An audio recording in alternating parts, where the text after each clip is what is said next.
지난주에 빅뱅 이론에서 말하는 우주 역사의 첫 90억 년을 한 시간에 정리했으니까 뭐 어려웠겠죠 아무래도. 예. 다시 간단히 말씀드리면은 우주에 이제 원소들이 만들어지는데, 그 원소들이 만들어지기에 필요한 모든 조건들이라고 그럴까요? 뭐 힘이라든지 상수라든지 이런 게 다 잘 조절이 되어 있다는 거죠. 조율이 되어 있다고 그럴까요? 예. 그렇지 않다면은 원소들이 생겨날 수가 없었는데, 원소들이 이제 처음에 수소, 헬륨 뭐 이런 게 생기고, 나머지는 이제 대부분 이제 별, 그죠? 뭐 별이 생기죠. 수소가 이제 이렇게 응축돼가지고 별이 생기고, 별에서 이제 원소들이 이제 생겨서, 또 이제 별에서 이제 연료가 다 타버리면은, 이제 수소가 이제 자꾸 다른 거로 변해버리면은, 나중에 별을 유지할 수 없으니까 별이 이제 이렇게, 붕괴한다고 그래요. 이제 컬랩스 하면서 별이 터져가지고, 초신성이라는 게 되면서 이제, 별이 다 흩어집니다. 그러니까 원소가 생성돼서 흩어진 다음에 다시 그게 이제 떠돌아다니다가 또 수소하고 이런 거하고 또 이렇게 응축이 돼가지고 또 이제 별이 되고, 그죠? 별이 됐다가 원소가 생겨서 또 흩어지고 이렇게 하면서 이제 지금 우리가 알고 있는 92종의 모든 원소들이 우주에 자꾸 축적이 되는 거죠. 그죠? 그러면서 이제 90억 년이 이제 지나가고 드디어 이제 태양계가 생기는 46억 년 전으로 이제 가게 됩니다. 이제 거기서부터 오늘 이제 이야기를 시작할까 합니다.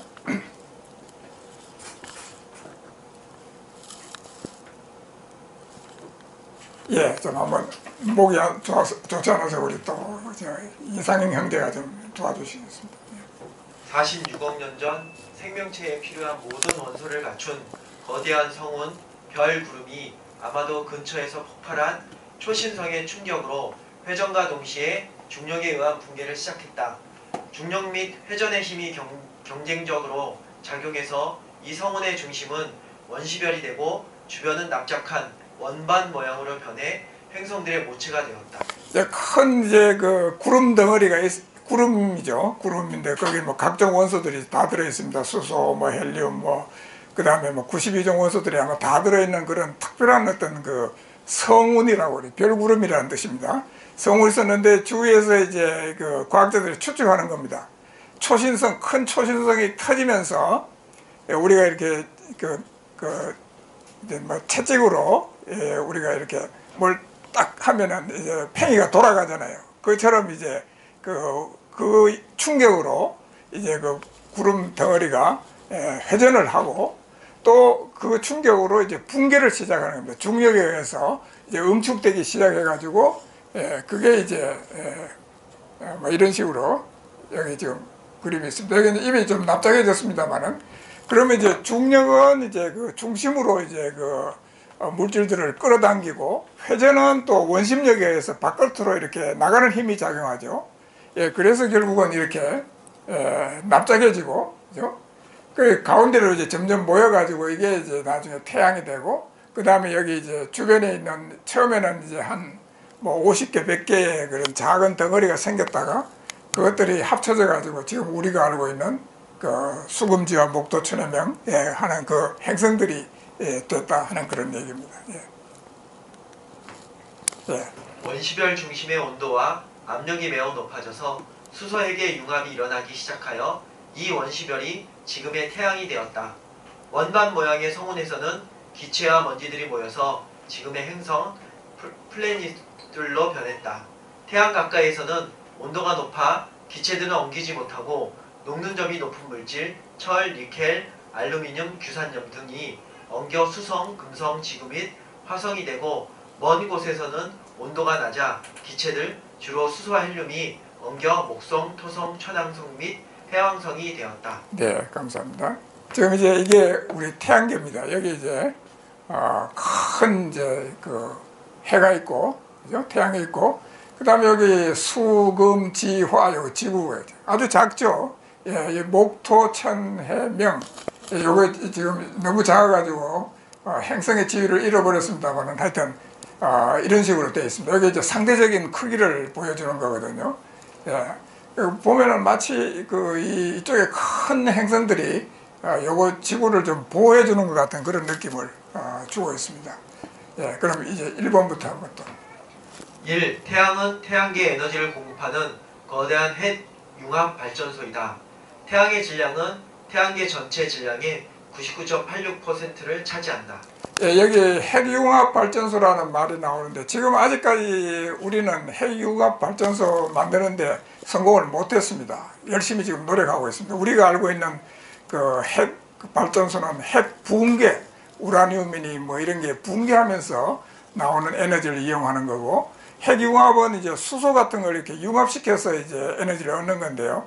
그러면 그 방사능 물질이 나오지를 않습니다. 그죠? 그러니까 아주 깨끗한 그런 연료가 되는데 아직도 그게 너무 아주 높은 온도를 유지해야 되기 때문에 그게 쉽지가 않아서 지금도 뭐 연구 중입니다. 근데 태양과 모든 별들은 핵융합 발전소입니다. 그 내부에서 핵융합이 일어나면서 그 에너지를 이제 발산하고 있는 거죠.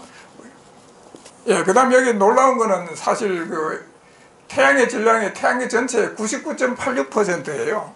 이거 다 합쳐봐야 0.214%밖에 되지 않습니다. 그죠? 예. 태양의 중심에서는 계속 수소가 융합하여 헬륨으로 변하고 있다. 이때 발생하는 열은 표면에서 빛으로 발산되어 태양계 전체에 에너지를 공급하고 있다. 행성은 태양으로부터 거리가 멀어질수록 표면의 온도가 점점 낮아진다. 우리가 알고 있는 생명체들이 생존하기 위해서는 액체 상태의 물이 필요하다. 액체 상태의 물은 1기압하에서 0도에서 100도씨 범위에서 존재할 수 있다. 예, 아까 여기서 잠깐 설명을 하면은 여기 4개는 이제 단단한 바위 같은 거로 되어 있는 행성입니다.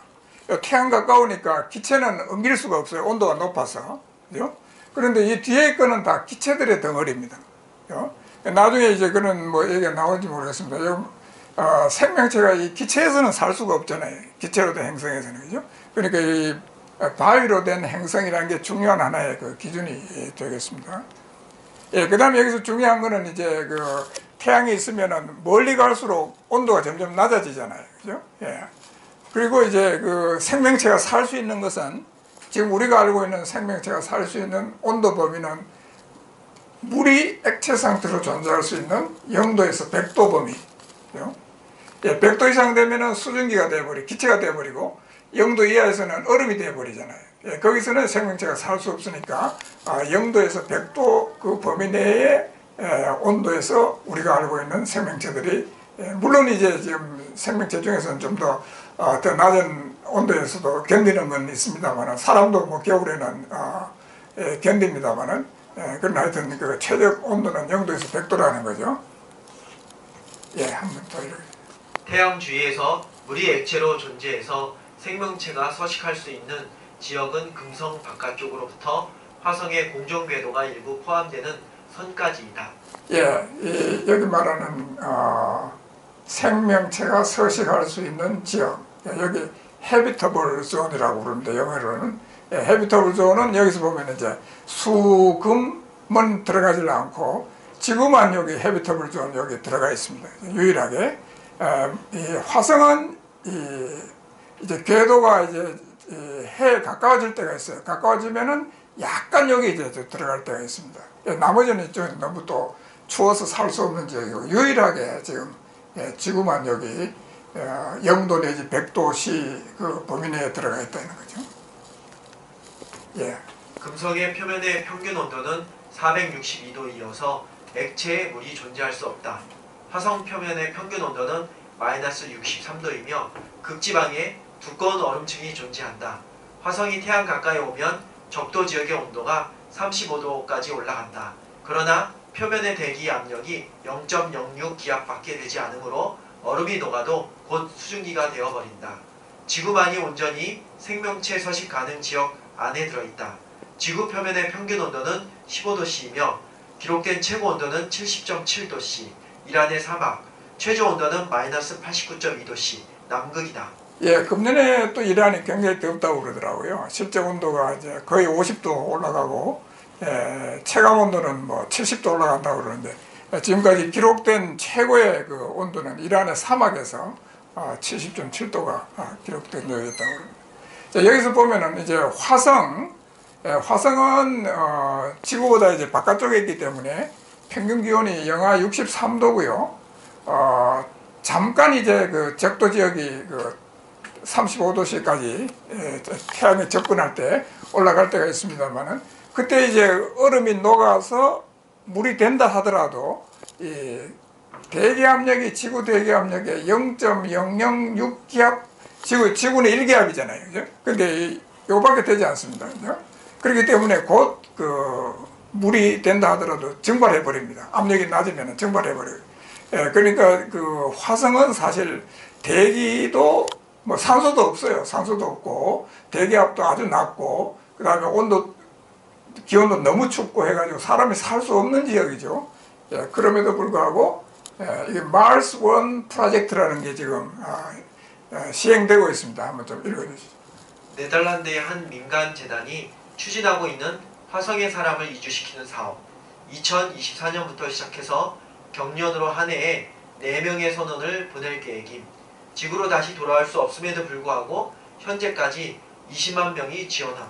예, 여러분 혹시 들어보셨겠지만은 그러니까 가면은 거기서 쏘아 올릴 수가 없잖아요. 우주선을 쏘아 올릴 수 없기 때문에 영원히 돌아올 수 없고, 거기서 아마 이제 자손을 낳으면서 거기서 이제 사는 그런 계획인데, 이걸 이제 그 텔레비전 방송을 해가지고 그 수익금으로 아마 유지를 할 계획인 것 같습니다.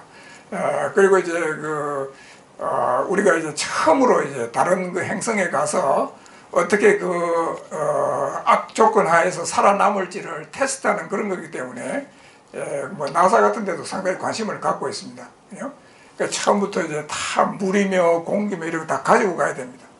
그러면서 이제 거기서 이제 얼음을 갖다 녹여서 아마 물을 쓰고 이제 그냥 차차 해야 되겠죠. 그러니까 그 바깥에서는 살 수 없고 다 이렇게 처음부터 이러는 집을 지어가지고 그 안에서 사는 계획인데, 그래도 이제 그 지원자가 많습니다. 지구 떠나고 싶은 사람이 상당히 많은 것 같아요. 그리고 이제 이런 걸 보면은 정말 우리가 호흡하는 공기, 그다음에 마음대로 마실 수 있는 물, 이런 게 얼마나 귀하다는 걸 알 수가 있습니다. 그죠? 지금 이 물 갖고 가는데 뭐 내가 잊어버렸습니다만 1리터에 뭐 얼마가 든다고 그러죠. 하여튼 엄청난 비용이 듭니다. 처음에 그 갖고 가는 물값이 말이죠. 그 다음 두 번째로. 이 태양 표면은 가시광선을 많이 방출하기에 적합한 온도를 가지고 있다. 별의 질량이 클수록 중심부의 압력이 커져서 핵융합이 빠르게 일어나고 더 많은 열이 방출되어 표면의 온도가 높아진다. 별의 표면 온도에 따라 그 별에서 나오는 빛의 파장 분포가 달라진다. 태양의 표면 온도는 6000K이므로 거기에서 나오는 빛은 가시광선에서 최대 세기를 나타내고 적외선과 약간의 자외선을 포함하고 있다. 지금 그 과학자들이 지구하고 비슷한 그런 행성을 찾고 있어요. 지금까지 한 10개 정도를 찾았는데, 거기서 하나의 기준이 되는 게 뭐냐면은 그 행성이 돌고 있는 별의 그 표면 온도입니다. 태양이 6000K거든요. 6000도씨라고 생각하면 비쌉니다. 6000도라고 생각하면 되는데, 그게 왜 중요한 걸 이제 지금 여기서 보여드리려고 하는데, 온도에 따라 가지고 예를 들어서 온도가 높아지면은 자외선이 많이 나오게 돼요. 낮아지면은 적외선이 많이 나오게 되고 가시광선은 또 줄어든다 이거죠. 그러니까 우리에게 제일 중요한 거는 사실 가시광선이거든요. 왜 그러냐면은, 여기 이제 지금 그 분포가 나와 있는데, 여기 보면 요 색깔 무지개색 여기 있죠. 여기 가시광선입니다. 우리 태양으로부터는 자외선도 약간 옵니다. 그 다음에 이쪽은 이제 적외선이고, 그런데 이 최대값이 여기 이 색인데 최대값이 가시광선입니다. 근데 이제 온도가 별의 온도가 높아지면은 극대가 이쪽으로 옮겨가 가지고 자외선 쪽이 많아지고, 온도가 낮아지면 이쪽으로 가서 적외선 쪽이 많아집니다. 이거 한번 읽어주시죠. 태양으로부터 지구에 도달하는 대부분의 자외선은 대기 상층의 산소와 오존층에 의해 걸러진다. 예. 자외선은 화학 결합을 끊을 수 있을 정도로 에너지가 크기 때문에 생명체의 유전자에 작용하여 돌연변이를 일으킬 수 있다. 오존층이 없다면 지상에서는 생명체가 살 수 없을 것이다. 가시광선은 우리가 눈으로 감지할 수 있는 빛이다. 식물의 엽록소는 가시광선을 흡수하여 광합성을 한다. 이산화탄소 플러스 물, 햇빛은 포도당 플러스 산소. 예, 자외선은 그 빛에 따라가서 진동수가 이제 크고 작고에 따라 가지고 세계가 달라집니다. 자외선은 우리 화학 결합, 그러니까 뭐 원자하고 원자 사이 결합을 끊을 수 있을 정도로 강한 빛이거든요. 예, 그래서 우리가 햇빛에 많이 노출되면은 피부 암이 발생하는 거죠. 그건 뭐냐면은 이제 우리 피부에 있는 세포의 그 DNA의 그 결합들을 끊어가지고 돌연변이가 일어나게 해서 그런 현상이 나타나거든요. 그래서 만약에 오존층이 없이 지금 자외선이 다 들어온다면은 지상에서는 아무 생명체도 살아남을 수 없을 거라고 그럽니다. 그 지하로 들어가거나 이제 그 바다 속으로 물 속으로 들어가거나 예. 그래서 이제 그 오존층 남극에서 오존층 구멍이 생겼을 때 과학자들이 정말 그 비상을 건 셈이죠. 그래서 지금은 이제 프레온이나 뭐 이런 거 사용을 줄여가지고 오존층 구멍이 많이 이제 막혀졌다고 그럽니다. 예. 예, 가시광선이 중요한 것은 이제 뭐 우리가 이제 눈으로 감지하는 빛이기도 하고 제일 중요한 게 이거죠. 예, 그러니까 식물의 엽록소가 이것을 가시광선을 이용해 가지고 광합성을 하게 됩니다. 그렇죠? 그래서 그 지구하고 비슷한 행성을 찾을 때도 식물이 자랄 수 있는 행성이 되잖아요. 그죠? 그러니까 이제 그 6000K에 가까운 그런 그 별을 찾고 있는 겁니다.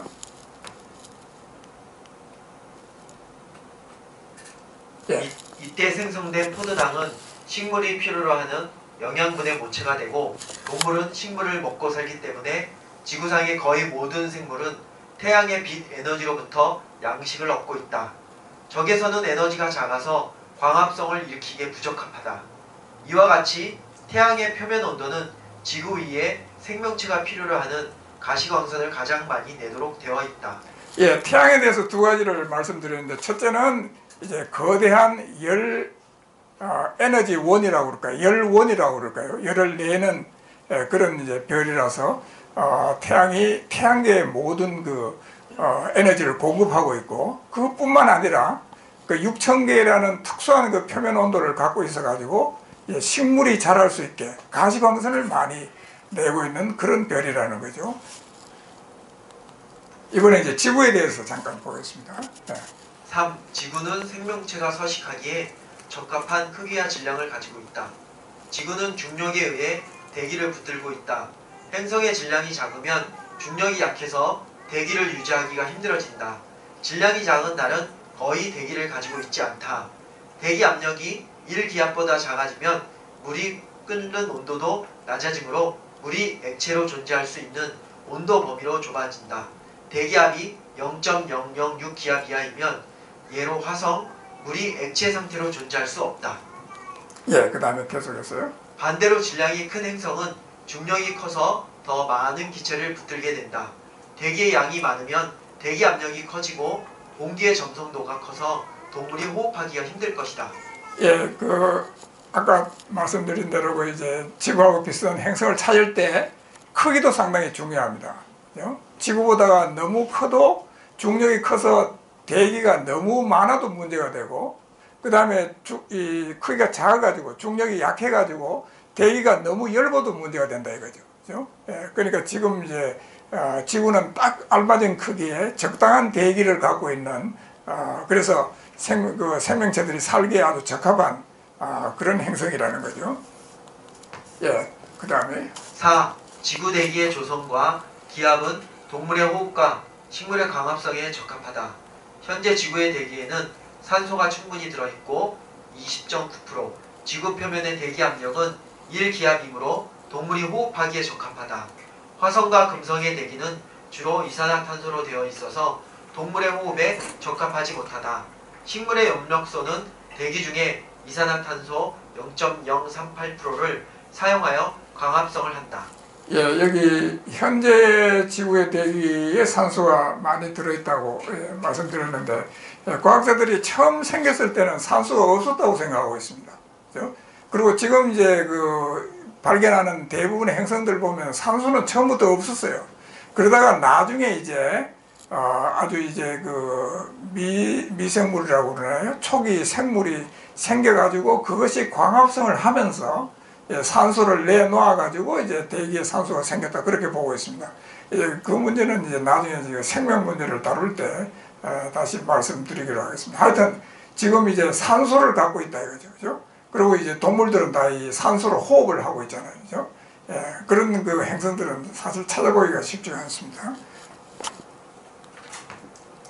그다음에 5. 지구 자전축의 기울기는 공전 궤도의 수직인 축에 대해 23.3도 플러스 마이너스 1.3도 기울어져 있어서 넓은 지역의 기울을 온화하게 만든다. 다른 지구 자전축의 기울기를 안정시킨다. 그러니까 지구가 이제 태양을 이렇게 돌고 있는 면이 있잖아요. 그 면에 대해서 수직인 그런 축을 생각하면 거기서부터 23.3도 이렇게 기울어져 있습니다. 이 기울어져 있기 때문에 이제 사계절이, 우리가 살고 있는 이런 온대 지방에서 사계절이 생겨나는 거죠. 그 지구가 이제 상당히 다양해지는 겁니다. 만약에 이게 그 다음에 나와 있으니까 만약 자전축의 기울기가 0도라면 1년 내내 얼음과 눈으로 덮인 지역이 북위 50도까지 내려와서 캐나다, 시베리아 및 북유럽이 생물이 살기에 불편한 지역이 될 것이다. 만약 자전축의 기울기가 85도라면 러시아와 캐나다 북부는 여름의 기온이 80에서 90도로 올라가고 극심한 가뭄을 겪게 되어 생물이 살기에 부적합한 지역이 될 것이다. 지구의 자전축은 26,000년 동안 기울기가 2.6도밖에 변하지 않으므로 매우 안정되어 있다. 이제 자전축이 이렇게 있는데요. 이 자전축이 바로 이렇게 지구 공전하는 면에 대해서 90도로 서 있다면은, 그러면 북위 50도까지는 완전히 얼음으로 덮여 있을 거라고요. 햇빛을 못 받아가지고. 그 다음에 이제 이게 90도, 거의 90도, 85도 정도로 축이 태양으로 향해서 이렇게 돌고 있다면은, 그러면은 러시아, 캐나다 북부는 항상 태양을 향해 있으니까, 기온이 너무 올라가서 살 수가 없는 그런 지역이 될 거라는 거고, 그 다음에 이제 그 자전축이 매우 안정되어 있어서 26,000년을 주기로 해가지고 2.6도 변합니다. 그렇죠? 그런 식으로 이제 조금씩은 각도가 변합니다. 그다음에 그러나 2.6도의 기울기 변화 때문에 북위 65도에서 여름의 일사량이 20%나 달라질 수 있다. 만약 달이 없다면 지구 자전축의 기울기의 변화폭이 수백만 년의 기간에 25도나 되어 한 지역의 기후 변화가 극심하게 될 것이다. 이와 같이 달은 지구의 자전축을 안정시켜 지역의 기후 변화를 최소화하는 효과를 나타낸다. 달이 우리는 왜 하나님이 왜 달을 만드셨는지 잘 사실 성경에도 그냥 밤을 다스리는 빛 정도로 나와 있습니다. 그죠? 창세기 보면 큰 빛과 작은 빛을 창조하셔서 큰 빛으로 하여금 낮을 다스리게 하고 작은 빛으로 하여금 밤을 다스리게 하셨다. 그렇게만 나와 있는데 과학자들이 이제 연구한 결과는 달이 그냥 저렇게 떠 있는 게 아니고 지구의 자전축의 변화를 최소화하는 그런 역할을 하고 있다는 거죠. 여기 이제 다음 보면은 이제 달이 있을 때는 이렇게밖에 변하지 않습니다. 자전축의 기울기가. 근데 달이 없으면 이렇게 변한다는 거죠. 그 다음에 일사량이 북위 65도씨에서 일사량이 기울기가 변함에 따라서 이렇게 변하는데 달이 없다면 이렇게 변한다 이거죠. 같은 지역에 일사량이 저렇게 변한다는 것은 기후가 많이 변한다는 뜻입니다. 그러니까 생물이 안정적으로 그 지역에 이제 살 수가 없는 거죠. 그 다음에 6. 지구의 자기장은 태양에서 오는 태양바람이 지구에 접근하지 못하게 막아준다. 지구의 외부 중심 핵에 있는 액체 상태의 철과 니켈이 지구의 자전축을 따라 움직임에 따라 지구 자기장이 생긴다. 태양에서 나오는 에너지가 큰 전자와 양성자의 흐름을 태양바람이라고 한다. 태양바람의 속도는 느린 바람이 400km/s, 빠른 바람이 750km/s이다. 예, 태양 바람이라는 게 있습니다. 태양에서 전자하고 양성자 이런 것들이 이제 전하를 띤 입자들이 태양에서 분출돼 가지고 이제 행성 쪽으로 날아오는 건데요. 영화도 뭐 그런 게 있더라고요. 이름 제목은 잊어버렸는데 저게 이제 굉장히 세져 가지고 지구가 멸망하는 걸 소재로 하는 그런 영화를 만든 걸 봤는데, 근데 이게 그 지구 자기장 때문에 이제 그 지구가 이제 안전하게 유지되고 있습니다. 좀 읽어주시죠. 태양바람이 지구 자기장의 가장자리에 도달하면 대부분의 입자들이 자기장을 뚫고 들어오지 못하고 뱃머리에서 물살이 갈라지듯이 갈라져서 지구를 돌아 지나간다. 이와 같이 지구의 자기장은 태양바람으로부터 지구를 보호하는 역할을 한다. 여기 지금 자기장, 자기력선이라고 그러죠. 여기 있습니다. 이제 태양 그 바람이 이렇게 오면은 이게 전하를 띤 입자들이기 때문에 자기장을 뚫고 들어가질 못하고 이제 뱃머리에서 물이 갈라지듯이 이쪽으로 이렇게 돌아서 나갑니다. 그래서 지구가 이제 안전하게 보호되고 있습니다. 만약 지구의 자기장이 없었다면 태양바람이 오랜 기간에 걸쳐 지구의 대기를 거의 벗겨버렸을 것이다. 실제로 화성 대기의 밀도가 지구 대기의 0.6%에 불과한 것은 자기장이 매우 약한 지구 자기장의 3000분의 1 화성의 대기를 태양바람이 거의 벗겨버렸기 때문이다.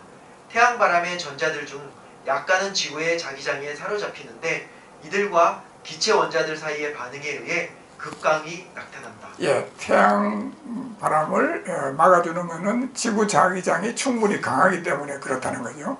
그게 없었다면은 대기가 남아있지 않기 때문에 또 동식물이 또 살 수가 없겠죠. 그 다음에 재밌는 거는 이 지구 자기장하고 그 태양 바람하고 그 영향 때문에 극광이라는 아름다운 그 빛을 우리가 볼 수가 있습니다. 좀 북쪽 지역에 가면은 혹은 아주 남쪽으로 아주 남극 가까이 북극 가까이 가면은 이런 그 극광을 볼 수가 있습니다. 저는 딱 한 번 봤습니다. 캐나다에 유학할 때 이제 이런 아름다운 극광 가만히 있질 않고 이 커튼처럼 막 움직여요. 그 다음에 7. 거대한 위성인 달의 인력은 지구의 바다에서 큰 조수를 일으킨다. 달은 위성이 속한 행성의 크기를 기준으로 하면 태양계에서 상대적으로 가장 큰 위성이다. 조수를 일으키는 달의 힘은 태양의 2배이다. 조수 에너지의 3분의 1은 깊은 바다 해저에서 소모된다. 이 에너지는 해류를 일으키는 힘 중에 하나이다. 해류는 적도로부터 극지방으로 대량의 열을 순환시켜 지구의 기후를 온화하게 만든다. 달의 뭐 영양 중에 잘 알려진 게 이거죠. 이제 바다 조수를 이제 일으키고 그뿐만 아니라 이제 수직으로도 그 에너지가 전달돼 가지고 해류를 일으켜 가지고 이제 적도 지역에서는 사실 태양빛을 많이 받아 가지고 너무 뜨거워지잖아요. 그 열을 이제 그 해류를 통해 가지고 북쪽으로 혹은 남쪽으로 보내 가지고 이제 지구 전체에 그 기온이 온화하도록 그죠? 그렇게 만들어주는 효과를 나타내고 있습니다. 자, 여기 이제 보십시오. 우연인가 설계인가? 태양, 지구 및 달은 모두 지구 위에 생명체들이 살기에 적합하게 만들어져 있다. 무신론적 과학자들은 이 모든 것이 우연히 생긴 것이라고 생각하고 따라서 우주의 다른 곳에도 지구와 비슷한 행성이 많이 있을 것으로 믿고 그들을 찾고 있다. 케플러 4552b는 가장 최근에 발견된 지구와 비슷한 행성이다. 지구로부터 1400광년 떨어져 있어서 뉴 호라이즌스 우주선의 속도로 간다면 2600만 년이 걸릴 것이다. 그러니까 우리가 생각해 보면은 이제 지구가 이제 언젠가는 뭐 여러 가지 이유로 공해가 너무 심해져서 또는 뭐 핵전쟁이 일어나가지고 사람이 살 수 없는 그런 영화들은 많이 나와 있죠.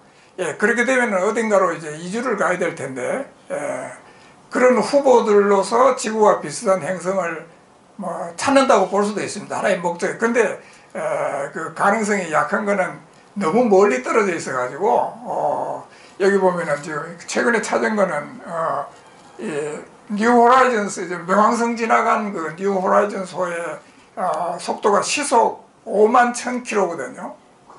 그리고 굉장히 빠른 겁니다. 보통 우리 비행기 타고 다닐 때 시속 한 900km 정도인데, 근데 그런 걸 타고 가도 이게 2600만 년이 걸리니까, 물론 이거보다 조금 더 가까운 것도 있습니다만 도저히 우리가 지금 그 기술로는 갈 수가 없고, 전에 인터스텔라라는 거는 여러분 혹시 기억하는지 모르겠습니다만 직접 가는 게 아니라 뭐 우주에 웜홀이라고 구멍이 있어가지고 바로 가는 뭐 길이 있다, 뭐 이제 그렇게 하고서 영화를 만든 거죠. 그건 잘 알 수 없습니다만 하여튼, 그리고 지금 이런 뭐 케플라라는 건 이제 망원경 이름입니다. 우주에 우리가 망원경을 띄워놓고 그걸 갖고서 이제 별들을 관찰하면은 그 별들의 그 밝기가 주기적으로 변해요. 그 행성이 지나가면서 가릴 때는 좀 어두워지니까, 그래서 이제 행성을 찾고 있는데, 이 기준은 이제 주로 아까 말씀드린 그 별의 표면 온도, 그 다음에 이것이 생명체 서식 가능 지역에 들어있는가, 그 별로부터의 거리, 그 다음에 이게 바위로 된 그 행성인가, 이런 걸 보고서 달 같은 건 아직도 관측할 수가 없습니다. 그러니까 뭐 여기서 말씀드린 그런 그 기준보다 훨씬 더 약한 기준으로 지구하고 비슷하다고 지금 보고 있는 거죠. 과학자들이 자연을 탐구하며 발견한 수많은 우연을 놓고 무신론자들은 진짜 우연으로 보고 유신론자들은 하나님의 설계에 의한 결과라고 본다. 우연이 아닌 것처럼 보이는 다른 예들. 1. 태양과 달이 우리 눈에 비슷한 크기로 보이는 것. 그 까닭은 무엇일까? 달은 그 지름이 태양의 지름의 400분의 1인데 또 태양과 지구 사이 거리에 400분의 1인 위치에 놓여 있기 때문이다. 여러분, 해하고 달이 왜 비슷하게 보이는지 좀 궁금하게 생각하시는 분이 있으세요? 그런 분이 있으시면 상당히 그 과학적인 마인드를 갖고 있다고 볼 수가 있습니다. 근데 크기는 엄청나게 차이가 나거든요. 달은 태양의 400분의 1밖에 안 돼요. 지름이. 근데 묘하게 또 거리, 지구와 태양 사이의 거리에 400분의 1의 위치에 놓여 있어요. 그죠?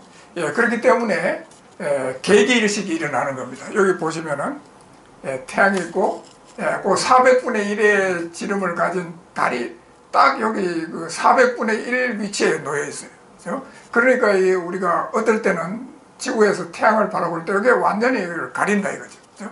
그게 이제 계기일식이잖아요. 1868년 계기일식 중에 태양의 채층에서 헬륨의 원자 스펙트럼선을 처음으로 관측하였으며, 이 발견은 태양과 별이 수소 핵융합발전소라는 것을 알게 된 중요한 단서가 되었다. 계기일식이 일어나기 전에는 태양 그 주변에 이런 그 무슨 여기 말하는 채층이라고 그러는데요. 그 채라는 색깔이 있는 층이 있는 걸 알지를 못했습니다. 너무 밝으니까 볼 수가 없는 거죠. 이제 계기일식 때 이제 이런 걸 이제 관측하면서 여기서 이제 여기를 관측해 보니까 헬륨의 독특한 그런 그 원자 스펙트럼이. 그러니까 이건 참 재밌는 거는 지구에서 헬륨을 발견하기 전에 헬륨 선을 먼저 발견합니다. 나중에 이제 헬륨이 발견된 다음에 이 태양에 헬륨이 있구나, 그죠? 그래서 그래서 이제 그 태양이 수소가 헬륨으로 변하는 그런 그 핵 융합 발전소와 같은 것이라는 걸 이제 알게 됩니다. 태양계에는 8개의 행성과 32개의 위성이 있지만 계기일식을 일으키는 것은 오직 지구의 달뿐이다. 그리고 그것을 관찰하여 과학적 발견을 할 수 있는 인간이 존재하는 행성은 지구뿐이다. 이것은 우연인가? 아니면 태양계가 인간이 우주에 관한 과학적 발견을 할 수 있도록 설계되었기 때문일까? 예, 우리 크리스천들이 보면 모두가 다 하나님이 만드신 같이 보이고 이제 무신론적 과학자들이 보면 다 우연이고 그렇습니다. 예, 그다음 두 번째요. 이 달의 생성 과정, 현재 달의 생성에 대한 유력한 가설은 지구가 생긴 초기에 화성 크기의 천체가 지구와 충돌하였으며 이때 생긴 두 천체들의 파편들이 모여 달이 되었다는 것이다. 예, 여기 이제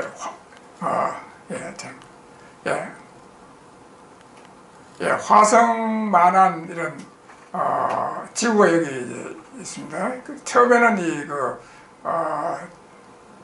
자전축이 90도로 공전 평면에 대해서 90도로 되어 있었는데 이런 화성 크기의 그 행성이 충돌하면서 그러니까 이 화성 크기 이게 이제 충돌하면서 화성 크기의 이 행성하고 지구의 일부가 부서져 가지고 이제 흩어집니다. 그렇죠? 그러면서 이제 여기 충돌에 의해서 기울기가 23도 기울어지고요. 그 다음에 이 흩어진 이 파편들이 모여가지고 이제 달이 됐다는 그런 이론이죠. 예. 지구 자전축의 안정에 중요한 역할을 하는 달은 우연히 생긴 것일까? 아니면 하나님이 지구의 자전축이 현재의 기울기를 가지고 달이 개기 일식을 일으키는 위치에 놓이도록 정확한 시점에 정확한 각도와 세기로 당구를 치신 것일까? 지금까지 우주의 생명이 탄생하기에 적합한 지구가 마련되기까지의 과정을 보았다. 그 후 일어나는 생명체의 탄생, 창조와 진화의 문제 등은 다음 기회로 미룹니다. 예, 그동안 경청해 주셔서 감사드리고 시간이 이제 대략 7시 한 10분 전인데 혹시 질문이 있으면 이제 질문 받고 이번에 사실 저는 그러니까 창조 진화까지 하려고 그랬는데 하다 보니까 도저히 시간이 안 될 것 같아서 그건 이제 다음 기회로 그게 사실 여러분 더 관심이 있을지 모르겠습니다. 진화론의 문제 그건 다음 기회에 말씀드리려고 그러고 혹시 무슨 질문이 있으시면 뭐 질문이 아니고 무슨 논평이라도 코멘트라도 그러니까 그 달이 사실은 우리가 그 시인들이 참 달 쳐다보고서 시도 많이 쓰고 그랬잖아요. 단순히 이제 그런 것만이 아니고 제가 보기에는 하나님의 그 엔지니어링 공학 작품 같은 거로 보여요. 그죠? 지구가 이게 안정되게 자전축의 기울기가 많이 변하지 않게 안정시키는 그런 그 역할을 하고 있거든요. 그리고 하여튼 모든 것이 묘하게 생명체들이 다 이제 살 수 있게 태양도 그렇고 지구도 그렇고 달도 그렇고 그렇게 마련되어 있습니다. 그러고서 이제 시간이 지나면서 이제 생명체가 탄생할 터전이 마련된 겁니다. 지구라는 터전이. 그 다음에 이제 생명체가 탄생하고 생명체가 뭐 진화했다고 그러고 우리는 이제 하나님이 또 계속해서 여러 가지 생명체를 창조하셨다고 믿고 이런 과정은 이제 다음 기회에 또 말씀을 드리려고 합니다. 뭐 질문 없으세요? 수고했습니다.